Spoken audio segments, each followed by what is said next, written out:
Hello everyone. So this is a K-12 kit and today we will be working on the project Pump Timer Demo. So let's see how it's done.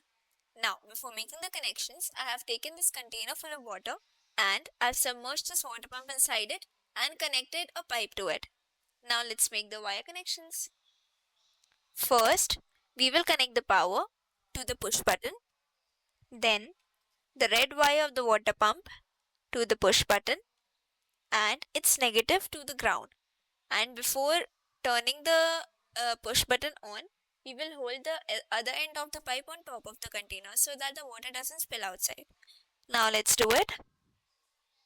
Okay, so now let's push the button and see if it works.